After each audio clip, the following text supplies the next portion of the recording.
Tarde por este privilegio que nos das de poder estar aquí, Señor. Gracias por este regalo maravilloso que tú nos has dado de tu palabra. Queremos en esta tarde pedirte que tú nos hables, que toques nuestros corazones y podamos salir de aquí renovados y bendecidos y que verdaderamente, Señor, tu palabra hable a nuestras vidas.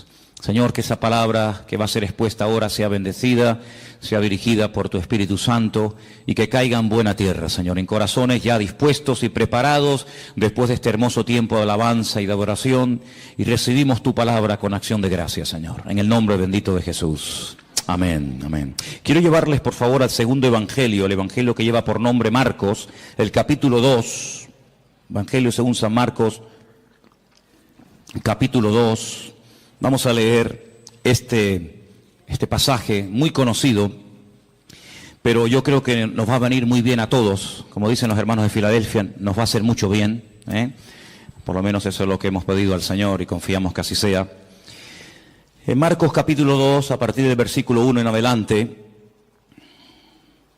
dice que Jesús entró otra vez en Capernaum. Capernaum, Cafer en hebreo significa pueblo, Naún es el lugar o es el nombre del profeta Naún. Así que Jesús utilizó durante algunos años de su ministerio el pueblo de Capernaum, el pueblo donde había nacido y se había criado el profeta Naún, como cuartel general. Y allí, estando en Capernaum, después de algunos días, se oyó que estaba en casa. Lo más probable es que estuviera en casa de Simón Pedro, que vivía justamente allí también en esa ciudad. Y dice que inmediatamente se juntaron muchos, de manera que ya no cabían ni aún a la puerta. Les predicaba la palabra. Versículo 3 dice: entonces vinieron a él unos trayendo a un paralítico que era cargado por 4. Esto es una opinión personal, pero para cargar un paralítico no hace falta 4 personas, con 2 se puede llevar perfectamente. Probablemente el hombre llevaría tanto tiempo acostado que ya el hombre estaba un poquito ya pasado de peso, ¿no? Y entonces hacía falta 4 personas. Es una opinión personal, simplemente, no tiene mayor importancia. Como no podían acercarse a él a causa de la multitud, descubrieron el techo de donde estaba. Eran techos de paja, de hojas de palmera, de tierra, por lo tanto era muy fácil. Y haciendo una abertura bajaron el lecho en el que yacía el paralítico. Ahora comenzamos a ver cosas muy llamativas, muy interesantes. Versículo 5. Al ver Jesús la fe de ellos, ¿verdad que no habla de la fe del paralítico? En ningún momento. Habla de la fe de ellos, es decir, de los 4 que traían al paralítico, y me llama la atención que dice, al ver la fe. Luego el Señor puede ver la fe. Tal vez nosotros, seguramente no. Pero el Señor dice que cuando vio la fe de ellos, le dijo al paralítico: hijo, tus pecados te son perdonados. Estaban allí algunos de los escribas, los cuales cavilaban en sus corazones, como siempre. ¿Por qué habla este así? Blasfemias dice. ¿Quién puede perdonar pecados sino solo Dios? Conociendo luego Jesús en su espíritu que cavilaban de esta manera dentro de sí mismos, les dijo: ¿por qué caviláis así en vuestros corazones? ¿Qué es más fácil? ¿Decirle al paralítico, tus pecados te son perdonados? ¿O decirle, levántate, toma tu lecho y anda? Ustedes sabrán que es más fácil, ¿no? Si una cosa o lo otro. Pues para que sepáis que el Hijo del Hombre tiene potestad, ha recibido autoridad en la tierra para perdonar pecados, le dijo al paralítico: a ti te digo, levántate, toma tu lecho y vete a tu casa. Entonces él se levantó enseguida y tomando su lecho salió delante de todos, de manera que todos se asombraron y glorificaron a Dios diciendo: nunca hemos visto tal cosa. ¿Cuántos dicen amén? Amén. Qué bueno. Seguramente este pasaje ustedes ya lo han oído en cantidad de ocasiones, lo han leído, lo han escuchado en sermones, etcétera, etcétera. Pero en esta tarde le vamos a dar un enfoque diferente. Porque para entender ciertas y determinadas cosas que Cristo hacía y decía, hay que hacer un esfuerzo y volver a su época. ¿Cómo pensaba la gente? ¿Qué estilo de vida llevaban? ¿Cuáles eran sus tradiciones, sus leyendas, sus costumbres? Y entonces vamos a entender mucho más lo que el Señor dice en este pasaje y lo que a continuación también hace. Primeramente vemos a 4 personas que no se desaniman ante los obstáculos, personas con una iniciativa tremenda, la fe que les motiva es imparable, y cuando llegan a la casa donde está el Señor predicando, al ver que no pueden entrar, no se derrumban, no se vienen abajo, no dicen, bueno, venimos otro día, hoy hay demasiada gente, es imposible llegar hasta donde está el Maestro, mañana volvemos, sino todo lo contrario. Vemos que la fe nos motiva a seguir adelante, a pesar de los obstáculos, a pesar de las dificultades. La fe es el motor que mueve nuestra vida, nuestras acciones, nuestras palabras, nuestros pensamientos. Y esta gente sube a lo alto del terrado, y dice la palabra de Dios, como hemos leído, que hacen un agujero en el techo y descienden a este hombre hasta llegar hasta donde está el Señor. Luego vemos que la fe es el ingrediente indispensable para que tú y yo no nos vengamos abajo en momentos de dificultades en la vida. La fe es el elemento indispensable y más que nunca en estos tiempos para que nuestra vida siga adelante y no se frene ante los obstáculos que van a aparecer sí o sí.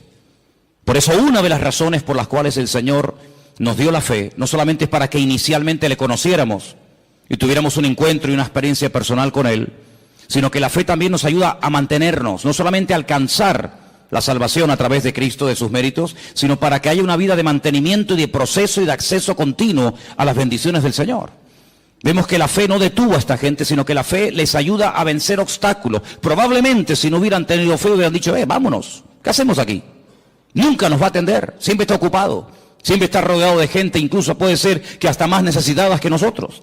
Sin embargo, la fe es algo maravilloso porque nos ayuda a vencer el desánimo, la indiferencia, la apatía, el bueno, otro día vengo. Por eso es fundamental que la fe que tienes, la vives, la uses, para que cuando te vengan los obstáculos que te van a venir a lo largo de tu vida, de la índole que sea, tú puedas vencer cada uno de ellos y utilizar los problemas como una especie de plataforma o de trampolín para conocer las grandezas y las maravillas del Señor en tu vida. ¿Cuántos dicen amén? Ahora vamos a pasar a las primeras palabras que el Señor Jesucristo le dirige a este hombre. Pero antes de entrar en ellas, yo quiero recordarles que aquí el jueves yo hablé acerca de un pasaje que se encuentra en el Evangelio según San Lucas, creo recordar que era el capítulo 13, donde veíamos a una mujer, no podemos decir cristiana porque no sería el término correcto, pero el término que aparece ahí es hija de Abraham, es decir, era una creyente, ¿sí? No era una pagana, una idólatra, una que pasaba por la calle y entró a ver qué pasaba allí, sino era una mujer judía, una mujer que había sido criada en la ley de Moisés, en las costumbres del pueblo de Israel, y dice que durante 18 años había tenido que soportar, había tenido, digamos, entre comillas, que resignarse a la cruda realidad de que a pesar de su fidelidad a la sinagoga, a pesar de su conocimiento de la Escritura, dice la Escritura que ella no se podía enderezar de ninguna manera. El principal de la sinagoga aparentemente ni le prestaba atención. La religión de la época aparentemente no le había servido de nada. Ella oía y asistía a la sinagoga, pero entraba y salía durante 18 años y siempre estaba igual, y yo me atrevería a decir que hasta en algunos casos hasta peor. Sin embargo, dice la Biblia que ese día el Señor la vio. Y cuando la vio, la sacó de aquellas cortinas, de aquellas celosías, ¿verdad? Donde ya explicamos que se ponían las mujeres en aquella época y se siguen poniendo hasta el día de hoy. Y entonces dice algo increíble. Le dice, mujer, eres libre de tu enfermedad. Porque dice que tenía espíritu de... Y quiero aclarar, y ya lo aclaramos el jueves, que no tenía un demonio, no tenía un espíritu viviendo dentro de ella, sino que tenía una inclinación, tenía espíritu de enfermedad. Y el Señor tuvo que desatarla espiritualmente hablando. No estaba poseída, estaba atada espiritualmente hablando, que son dos cosas distintas. Y dice la Biblia, yo he hecho hoy en el mundo espiritual lo que ustedes hacen todos los días cuando desatan a vuestras bestias, a vuestros mulos, ovejas, camellos o lo que sea, y lo lleváis a beber y luego volvéis, y cuando lo traéis lo volvéis a atar. Luego lo mismo que vosotros hacéis en lo físico, yo lo acabo de hacer en lo espiritual en esta mujer. Y la evidencia de que ahora está desatada, la evidencia de que ahora es libre, es que se puede enderezar. Ella se enderezó y comenzó a glorificar al Señor. Y vimos el día jueves cómo hay ataduras espirituales que se manifiestan en, entre comillas, enfermedades o en deformidades o en problemas de tipo físico. Esta mujer no tenía problemas de artrosis. Esta mujer no tenía la columna torcida, no tenía una escoliosis. Esta mujer tenía un problema de tipo espiritual que se manifestaba y se podía ver, se hacía visible por una curvatura exagerada. Y dice Lucas, que es el médico, que bajo ninguna manera esta mujer se podía enderezar. Luego hay ataduras invisibles que se manifiestan de una forma visible. En este caso, lo que tenía por dentro se manifestaba por fuera. Pero en esta porción, en este capítulo que hemos leído, vamos a ver cómo una persona mentalmente puede estar también atada. En aquellos días, la filosofía de vida era la siguiente: enfermedad, persona enferma, significa que esa persona está en pecado. Porque si no estuviera cometiendo un pecado, la enfermedad no podría tener ningún lugar, ninguna cabida en la vida de esa persona. Fijaros hasta dónde se llegaba. Claro que antes de la caída del hombre, la enfermedad no existía. La enfermedad vino a consecuencia de la desobediencia, de la rebelión del hombre, pero no necesariamente toda persona creyente en la actualidad que está enferma necesariamente está cometiendo un pecado. Porque esa filosofía de vida lo único que trae es condenación. Y donde hay condenación, Dios no está, porque Dios nos libra de toda condenación. Por lo tanto, en aquellos tiempos, cuando una persona estaba sana, casi rayaba el orgullo, porque decía: estoy sano porque soy justo, porque diezmo, porque oro, porque ayuno, porque soy buena persona, pero no tanto porque Dios tiene misericordia de mi vida y me da salud, sino porque yo, por mis méritos, casi he llegado a merecerme la salud que tengo. Por el contrario, cuando una persona estaba enferma, automáticamente se le señalaba con el dedo y se decía: ¿ves? Este hombre tiene que estar cometiendo un pecado terrible en su vida y Dios está enfadado con él, y la forma de manifestar que está enfadado es mandándole una enfermedad. Ahora podéis entender el pasaje de Juan capítulo 9, lo habéis leído, ¿verdad? Donde dice la Biblia que los discípulos pasan por un camino y se encuentran a un hombre que es ciego. Y la pregunta que le hacen los discípulos al Señor, ¿cuál es? Señor, ¿quién pecó? ¿Este o sus padres, para que este hombre haya nacido ciego? ¿Os dais cuenta cómo ellos toda enfermedad que la persona estuviera pasando en ese momento la relacionaban directamente, causa y efecto, con un pecado que la persona estaba cometiendo? Los rabinos decían en aquella época que hasta que todos los pecados de la persona no fueran perdonados, nunca podría ser libre de cualquier enfermedad que tuviera. Ahora, con esta información, volvamos al pasaje.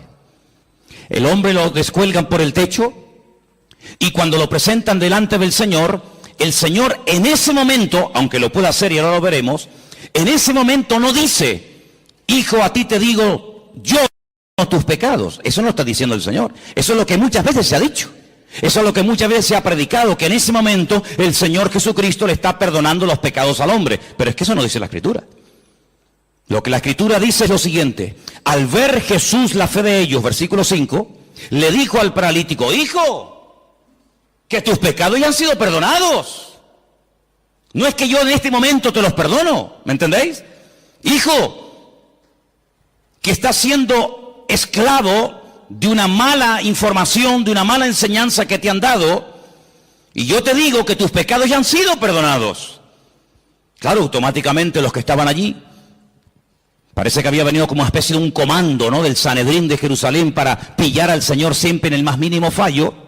Automáticamente comienzan a cavilar, y tenían razón. Solamente Dios puede perdonar pecados, nadie puede perdonar los pecados.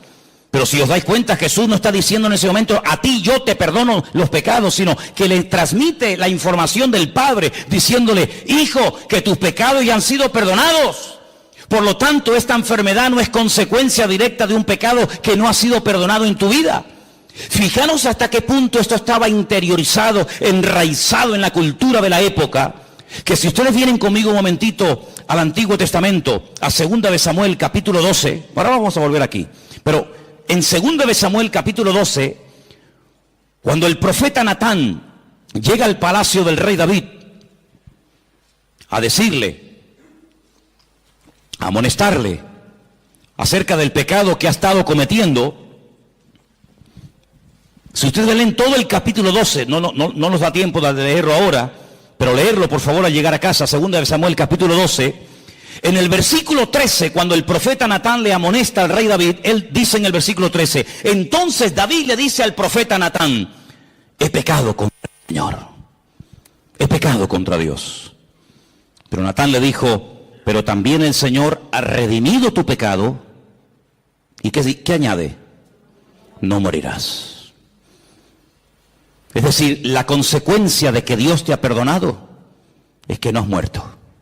Porque si hubieras muerto, es la evidencia de que Dios no te perdonó. Fijaros la profundidad de esto, hermanos. Dios te ha perdonado.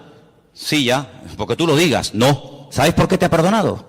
¿Sabes por qué puedes estar plenamente convencido 100% de que Dios te ha perdonado a pesar de la que has liado? ¿Cuál? Que no morirás. Ay, amigo. Ahora cuando vamos al Nuevo Testamento y nos encontramos con esta historia que estamos analizando en esta tarde, nos encontramos que el Señor Jesucristo le dice a este pobre hombre, a este pobre paralítico, tus pecados han sido perdonados. Por lo tanto no tienes que estar atado mentalmente. Aquella estaba atada espiritualmente, este tiene ataduras mentales porque cree que su enfermedad es una consecuencia de un pecado que está cometiendo. Por lo tanto, el hombre ni siquiera se atreve a dirigirle ni una sola palabra al Señor. No le pide nada, ni clemencia, ni misericordia, ni nada. Porque la evidencia, según su mente, de que el Señor está enfadado conmigo, es que me tiene aquí postrado en esta cama. Nada más lejos de la realidad. Mira, aquí tenemos un versículo que lo hemos citado millones de veces. Y el versículo es muy fácil y muy fácil de entender. Conoceréis la verdad y la verdad os hará libres. Dele la vuelta al texto. En vez de creer en la verdad que trae libertad a tu vida, cree en una mentira y serás la persona más esclava y la persona más deprimida y la persona más amargada de todo el planeta Tierra. Porque así como la verdad liberta, la mentira esclaviza y ata. Este hombre estaba atado mentalmente. Claro, ¿qué rabino le iba a decir en su época? Tus pecados han sido perdonados. Pero si han sido perdonados, ¿por qué sigo enfermo? Bueno, ¿cuál es la evidencia? ¿Cuál es la evidencia? Porque claro, decirle, oye, que Dios es un Dios de perdón, es un Dios de misericordia, que tus pecados han sido perdonados, eso no cuesta nada. Por eso el Señor lanza la pregunta. Aquí hay un mensaje en dos direcciones. Primero hacia el paralítico y también hacia los escribas y fariseos que están allí cuestionando la credibilidad de dichas palabras. ¿Cómo se atreve este hombre a perdonar pecados? Es que no está perdonando pecados, está dando la información. Está trayendo consuelo y aliento y esperanza a un corazón que está creyendo en una mentira. Ahora eso hay que demostrarlo. Muy bien. Pues entonces ahora viene el momento de la verdad.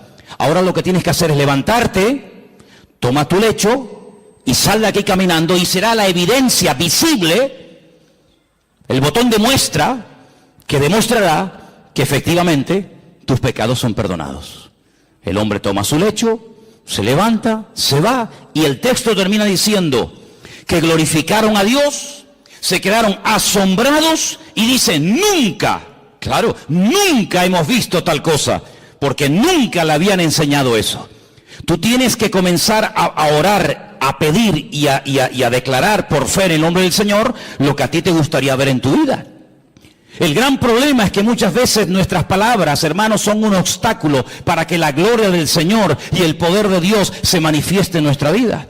¿Quieres ver bendición? Habla bendición. Siembra tomates si quieres cosechar tomates. ¿Quieres cosechar patatas? Pues no siembres tomates, tienes que cosechar patatas. Y en el sentido espiritual pasa exactamente lo mismo. ¿Quieres ver bendición en tu vida? Levántate por la mañana, el Señor es mi luz y mi salvación. ¿De quién temeré? Aunque un ejército acampe contra mí, no temerá mi corazón. El Señor está conmigo, Él es mi poderoso gigante, Él es mi pastor, Él me va a abrir puertas, Él me va a sanar, Él me va a bendecir. Y estamos sembrando fe, y el que siembra fe, recoge fe. ¿Cuántos dicen amén? Por lo tanto, amados hermanos, tengamos mucho cuidado, no solamente con nuestras palabras, sino con nuestras actitudes y también, como no, con nuestros pensamientos. Porque mucha gente en aquellos tiempos era personas atadas mental, física y espiritualmente, porque habían creído en las mentiras que muchas veces los hombres habían enseñado y se habían arraigado de tal manera en la forma de vida, en la cultura de la época, que la gente era esclava, no porque Dios estaba enfadado con ellos, sino porque ellos mismos se habían atado al creer en mentiras. ¿Habéis prestado atención a la lectura de esta tarde? ¿Sí o no? Jesús se va a otra población, a Nazaret. Coge el pergamino, el rollo del profeta Isaías. ¿Y qué dice? Yo he venido, ¿para qué? Para darle vista a los ciegos. Yo he venido a sanar y a curar a los quebrantados de corazón, a traer libertad a los oprimidos. En otras palabras, a traer esperanza, que ya bastante condenación y bastante amargura tenéis encima. Sin embargo, el Señor vino a darnos libertad de todas nuestras miserias, de todas nuestras pobrezas y de todos nuestros pecados. No es que el Señor anule la ley del Antiguo Testamento, pero el Señor viene a ofrecer la imagen de la misericordia del Señor, que nadie la estaba dando en aquellos tiempos. ¿Os acordáis cuando el Señor le habla tremendamente duro a los escribas y fariseos en Mateo capítulo 23?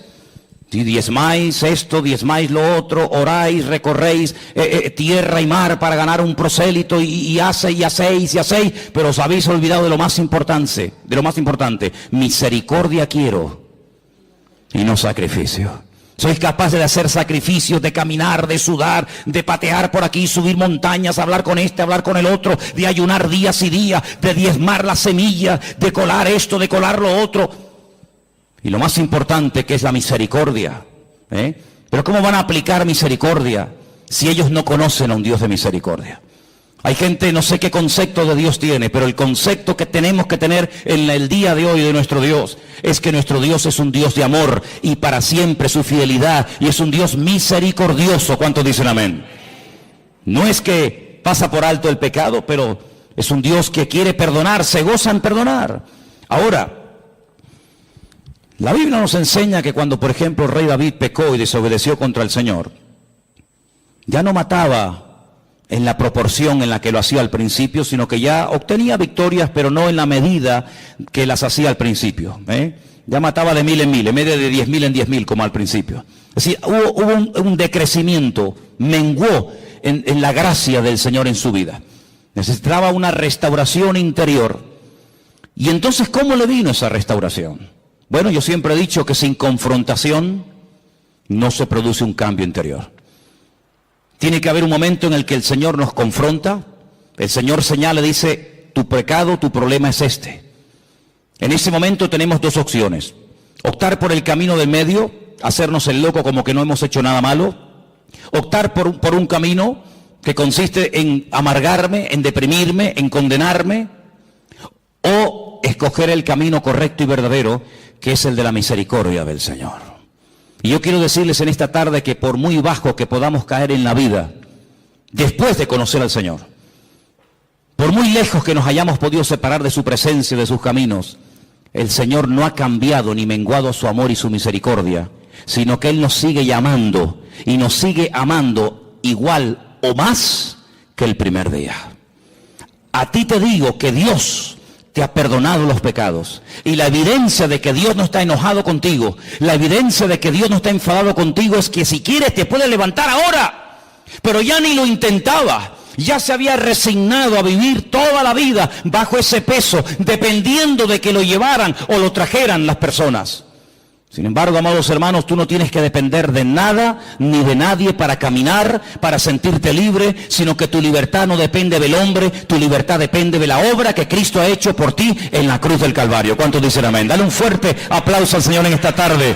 Dile gracias porque tú me perdonas. Aleluya. Amén. Hay un versículo en San Juan capítulo 5 que quiero leer, San Juan capítulo 5, versículo 22, donde vemos que el Padre delegó en el Hijo plenos poderes para perdonar pecados y para cualquier cosa. Y quiero que lo leamos porque no quiero que penséis que estoy tratando de decir que Jesús no tenía autoridad para perdonar pecados, no estoy diciendo eso. De hecho, el versículo que vamos a leer ahora nos demuestra que el Padre delegó, dice, este es mi Hijo amado en el cual delego, en el cual deposito toda mi confianza. Juan capítulo 5, verso 22 dice, porque el Padre a nadie juzga. Pero sigue diciendo el versículo, sino que todo el juicio, ¿qué dice? Se lo dio al Hijo. Es decir, que a través del Hijo, Dios imparte justicia, y a través del Hijo, Dios imparte misericordia. ¿Os acordáis cuando el Señor estaba un día y de repente lo rodearon un montón de religiosos que estaban dispuestos a apedrear, a lapidar públicamente a una mujer que dice que había sido sorprendida en el mismo acto? Que es curioso, porque si la habían sorprendido en el mismo acto, ¿dónde estaba el otro? Curioso que nada más traen a uno. Y le dijeron, nuestra ley, como dándole lecciones de moral al Señor, como enseñándole cosas que él ignoraba, nuestra ley dice que tenemos que tomar medidas radicales ante este tipo de pecados, y nuestra ley dice que hay que matar a pedradas a semejantes personas. Y el Señor dice, muy bien, perfecto, yo conozco esa ley, si la di yo, si yo la di. El problema es que para poder ejecutar esa ley, uno tiene que estar limpio y libre de pecado. Ahora, si tú crees que estás libre de pecado para poder matar a pedradas a una persona, pues coge la piedra y tírala. No sabemos lo que el Señor escribió en tierra. Algún día lo sabremos, ¿no? ¿No te parece? Por lo menos yo se lo pienso preguntar. La cuestión está en que dice la Biblia que desde el más grande hasta el más pequeño todos salieron corriendo y ninguno se quedó. Perdón, sí se quedó uno. Se quedó el único que podía tirar una piedra y una y 20 contra ella, ¿sí o no? Porque él nunca había pecado, luego era el único que podía decir, bueno, nadie te va a apedrear, pero yo sí, porque yo no he pecado, yo soy justo, yo soy limpio y sin mancha. Sin embargo, ¿qué le dice? Yo tampoco te condeno. Vete y no peques más. Es impresionante, ¿verdad? Ese es nuestro Dios. Hablar yo del perdón de Dios en esta tarde, no digo que sea perder el tiempo, pero es algo que tenemos todos tan claro, ¿sí o no? Gloria a Dios por el perdón de Dios. Gloria al Señor que vemos que perdona al ladrón en la cruz sin haber hecho ningún mérito para ser perdonado. Gloria a Dios que perdona a la mujer adúltera que según la ley de la Torá de Moisés merecía la muerte. Gloria a Dios que perdonó a Pedro a pesar de que le traicionó o le negó. Ponle el adjetivo que quieras. Gloria a Dios que no hay pecado que Dios no pueda perdonar. Hablar del perdón de Dios, hermano, para nosotros no es una predicación, es una realidad. Es algo que hemos experimentado. Todos los que estamos aquí, o la inmensa mayoría, sabemos que el Señor, tanto antes como después de haberle conocido, nos ha tenido que perdonar muchas veces, ¿sí o no? Porque claro, siempre cuando hablamos de perdón y de misericordia, parece que tenemos que volver a nuestra vida anterior a conocerla al Señor. No, yo no hablo de esa, yo hablo después de haberle conocido. O es que después de haberle conocido no hemos roto nada. Es que después de haberle conocido no hemos caído, tropezado y pecado. ¿Hay alguno aquí así? Porque antes pecábamos por ignorancia, pero ya después de conocerla a Él, pecamos sabiendo que a nuestro Dios le ofendía el pecado y lo hemos hecho igualmente. Y el Señor nos ha perdonado. Y la evidencia de que nos ha perdonado es que estamos vivos. Pero yo no quiero hablar del perdón de Dios, porque ya lo sabéis. Yo quiero hablar acerca de si ahora nosotros vamos a perdonar nuestras ofensas a aquellos que nos han hecho daño. Hay muchas formas de matar a una persona. Dicen que en algunas tribus se ha practicado y se practica en la actualidad algo que se llama el ostracismo. El ostracismo consiste en no dirigirle la palabra a una persona. En una tribu, cuando alguien cometía un delito, un pecado, un error contra la tribu, pues lo dejaban vivir en la tribu, pero nadie podía hablarle, nadie podía saludarlo, no había ningún contacto físico, ni palabras, ni conversaciones, ni buenos días, ni buenas tardes, ni nada, ni por ahí te pudras. Cuenta la historia, hay muchos casos en la historia de personas que morían de pena, de tristeza.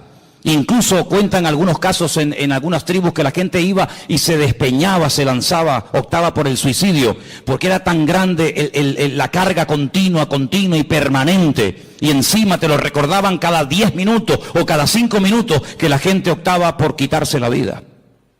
Cuando vamos al Nuevo Testamento encontramos la famosa oración modelo del Padre Nuestro, que en cierta medida, si conocéis lo que era el año de jubileo, está basado en eso. Cada 7 años y luego cada 50 años se tenían que perdonar las deudas. ¿Conocéis, verdad?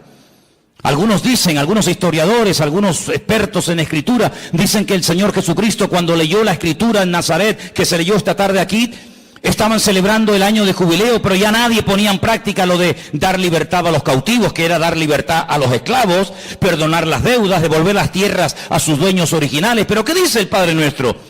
Perdónanos como nosotros también perdonamos a nuestros deudores. Es decir, lo mismo que hemos recibido es lo mismo que tenemos que devolver. El Señor da una parábola diciendo, había un hombre que le debía una fortuna a otro hombre que jamás le había podido pagar, ni le iba a pagar en el futuro. Y todo fue perdonado en un instante porque él pidió misericordia, él pidió clemencia y le perdonaron todo. Y este mismo hombre, con ese perdón, con ese alivio de no deberle nada a nadie, sale a la calle y se encuentra con uno y lo agarra por el cuello y le obliga a que le pague una deuda insignificante. Y el Señor, que le perdonó la gran deuda, le dice, ¿cómo es posible que hayas sido tan mezquino? ¿Cómo es posible que seas tan duro cuando tú me debías mucho más a mí y yo te perdoné todo? ¿No debías tú salir y hacer exactamente lo mismo? Es decir, hermano, aquí recibimos misericordia, ¿pero para qué? ¿Para sentirnos bien y dormir tranquilos y seguir la vida? No, no solamente para eso, sino que recibimos misericordia para que podamos dar y hacer misericordia al que nos ha ofendido. Porque ¿qué es misericordia? Hablando de todo un poco. ¿Qué es misericordia? Habrá que definir el término para saber de qué estamos hablando. Misericordia, así claramente, es tratar a una persona mejor de lo que se merece. Ni más ni menos. La Biblia dice, si saludáis a los que os saludan, ¿qué recompensa tendréis? Si amáis a los que os aman, ahí no hay nada, digamos, de extraordinario. El Señor viene en el Nuevo Testamento, con el nuevo pacto, con la irrupción de su persona en el reino, con el reino de Dios. ¿Qué nos enseña? A ir más allá de la letra, a ir más allá de la obligación moral de decir, bueno, he hecho esto, punto. No, a ir hasta la segunda milla. Señor, ¿y cuántas veces perdona? A ver, porque habrá un límite en todo esto, ¿no? O tengo que estar siempre perdonando, como si yo fuera un tonto. Y el Señor, ¿qué le dijo? Como diciendo, un número infinitamente de veces. Imaginemos por un instante que Dios a nosotros nos va a perdonar un número determinado de veces. 30 veces, 40, 50, pon el número que quieras. Al llegar a ese número, toda ofensa, todo pecado, toda caída, todo tropiezo, todo mal pensamiento, toda mala palabra, toda mala acción no puede quedar perdonado porque ya ha llegado el cupo, ya has completado el cupo. ¿Se imaginan lo terrible que tendría que ser vivir la vida cristiana con esa presión, con esa amargura como este hombre? Qué alivio tan grande cuando el Señor le dijo a este hombre que tus pecados ya han sido perdonados, que no tienes que estar bajo esa condenación, que Dios perdona. Y además tengo una noticia buenísima para todos nosotros. Que el único que en esta vida perdona y además olvida es nuestro Dios. ¡Wow! Perdona y olvida. Nosotros no podemos olvidar, pero sí podemos hacer de la herida un punto fuerte y aprender que en la herida, cuando el soldado cae y es restablecido, el soldado se levanta con mayor fuerza porque ha visto en su vida la mano y el perdón de Dios. ¿Y saben quién es la persona que más ama? Según la Biblia, la persona que más perdona. Dice, al que mucho ama, mucho se le perdona. Al que poco ama, poco perdonador es. Es decir, que la esencia de Dios es un Dios de perdón. Me preguntaba yo en estos días, en esas conversaciones que tengo yo conmigo mismo, cuando voy por la casa, y os he dicho en estos días que si me veis hablando solo, no es que esté loco, sino que yo hablo mucho solo. Y yo me preguntaba, decía, ¿cuándo le pidió Adán perdón al Señor? ¿Sabéis? Cuando Adán, cuando peca, dice, ¡ah! Hemos pecado. Eva, ¿qué hemos hecho? Le hemos liado. Hemos desobedecido al Señor, le hemos fallado, hemos pecado. ¿Cuándo le pidió Adán y Eva perdón al Señor? Que yo sepa, en mi Biblia no veo nunca que Adán y Eva le pidieron perdón al Señor. Pero antes de que Adán fuera consciente de la que había liado, antes de que fuera expulsado, antes de que comenzara a sufrir en lo físico, en lo espiritual, en lo familiar, etcétera, etcétera, las consecuencias de su pecado, ya el Señor fue por delante de él y lo vistió con pieles de animales. Luego tuvo que haber un derramamiento de sangre, porque que yo sepa, para arrancarle la piel a un animal habrá que matarlo, no lo va a hacer en vida, ¿no? Tuvo que haber un derramamiento de sangre, y cada vez que Adán y Eva veían esas túnicas que le habían hecho el Señor a su medida, no le quedaban pequeñas, ni grandes, ni apretadas, sino eran túnicas hechas a su medida. Cada vez que veían esas prendas, sabían que la habían liado, pero Dios los había cubierto con su justicia y con su misericordia. Y ese es el concepto que tenemos que tener constantemente en nuestra vida. Mi Dios es un Dios santo, no tolera el pecado, pero es un Dios que si llego a pecar, Dios, siempre que haya un arrepentimiento, siempre que haya un genuino arrepentimiento, mi Dios, que lo conozco perfectamente, sé que mi Señor siempre me perdonará, siempre me restaurará y siempre me dará una segunda oportunidad. ¿Cuántos dicen amén? Dile al que está a tu lado: Dios perdona y olvida. Así es, aleluya. Dios perdona y Dios olvida. Bendito sea el Señor. Algo que hace años escuché y tal vez nos pueda hacer mucho bien en esta tarde a todos y a cada uno de nosotros es: cuando me encuentro en una situación, no sé, de enfermedad, de dolor, de tristeza, de angustia, en fin, de lo que sea, hazte la siguiente pregunta: ¿qué haría en mi lugar el Señor Jesús? Imagínate que una vecina, no sé, te tira agua sucia en la puerta, te raya el coche, te insulta, te critica, no sé qué. Por poner un ejemplo, ¿qué haría Jesús si la vecina de al lado de su casa, donde él estaba posando esa noche, le hiciera semejante detalle? ¿Qué haría el Señor? ¿Qué haría el Señor si alguien llega y te insulta, y te amenaza, y te denuncia, y te no sé qué, y te no sé cuánto? ¿Qué haría el Señor? Eso es lo que nosotros tendríamos que hacer. Ni más, ni menos. Exactamente lo mismo que haría el Señor. Es interesante notar que cuando el Señor Jesucristo resucitó, la Biblia nos da una lista muy detallada de las personas, lugares que fue a visitar después de su resurrección. A una de las personas que específicamente fue para encontrarse con él, para restaurarlo, ¿sabéis de quién hablo, verdad? Del apóstol Pedro. Y decirle a mis discípulos y a Pedro. Y el Señor Jesucristo se va desde Jerusalén, lugar donde había sido muerto, crucificado y resucitado, recorre prácticamente todo el país y se va justo al mar de Galilea, donde allí estaba Pedro, volviendo otra vez a las andadas, volviendo otra vez a la pesca, contagiando con su desánimo y con su decisión a otros discípulos para volver a la pesca, cuando tenían que tener clarísimo que ya por ahí no iban los tiros, pero allí se va el Señor. Y el Señor se entrevista con Pedro, y el Señor restaura a Pedro, y el Señor le vuelve a decir algo tremendo, que a lo mejor tú y yo nunca le diríamos a nadie: pues apacienta mis corderos.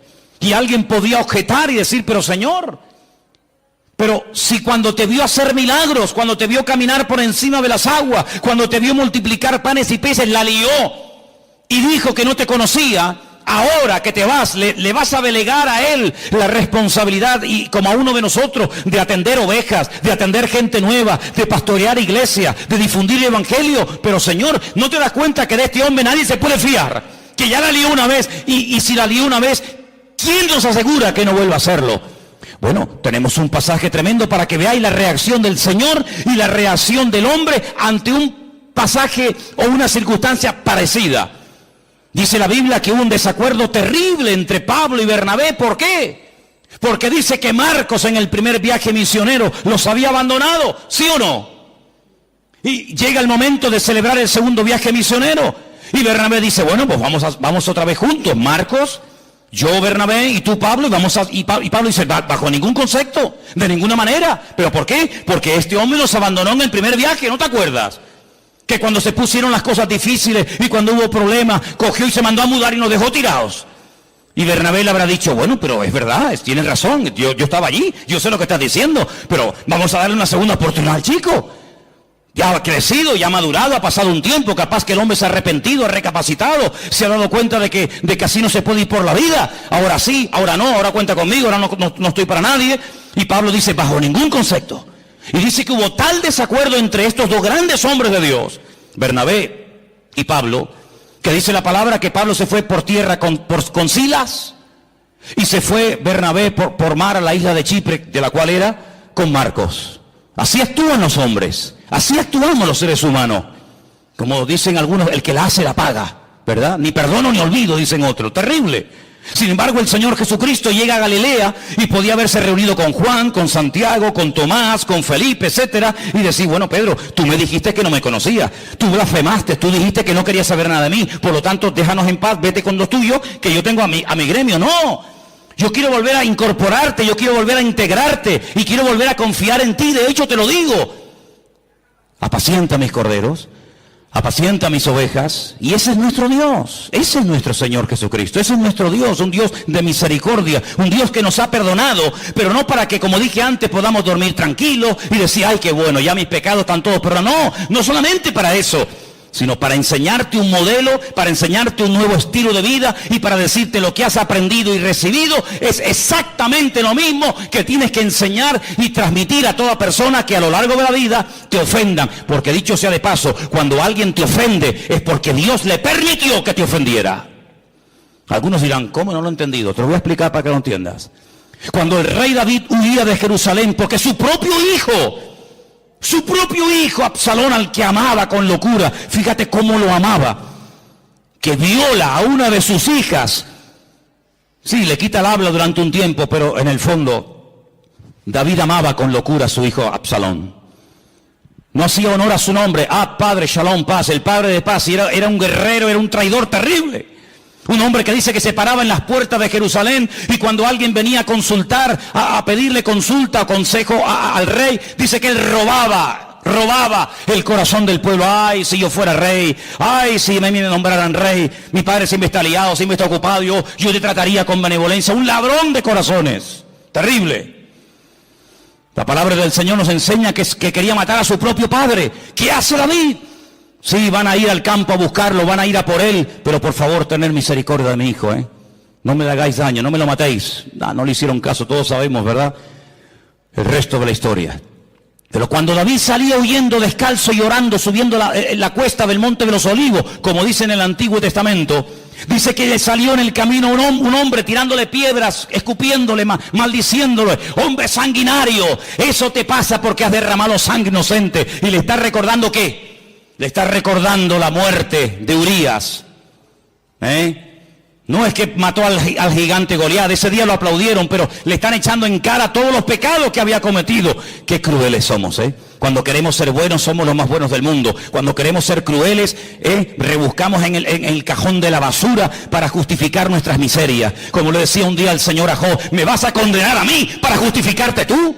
Es increíble, ¿verdad? Cuando queremos justificarnos y salir por la vida de bueno, buscamos todas las miserias de todo el mundo. Y mira fulano, y mira lo que hizo, y mira lo que dijo, y mira lo que y el Señor dice, todo lo que te hagan a ti son pajitas, pero todo lo que tú tienes son vigas dentro de tu propio ojo, querido. Y dice la Biblia que cuando aquel hombre comenzó a maldecir, a tirar piedras contra el rey David, un soldado le dijo, mi señor, ¿me das permiso para que vaya y arremeta contra ese hombre y lo mate y lo deje seco en el sitio? Y le dijo, no levantes la mano contra él, porque si me está hoy maldiciendo y me está tirando piedras y se está portando así de mal conmigo, es porque mi Dios se lo ha permitido. Porque mi Dios es el que somete a los enemigos más grandes y poderosos que yo bajo la planta de mis pies. Pero la Biblia dice que hay tiempos en la vida para reír. Cuando sea tiempo de reír, mátate de la risa, disfruta. Pero cuando sea tiempo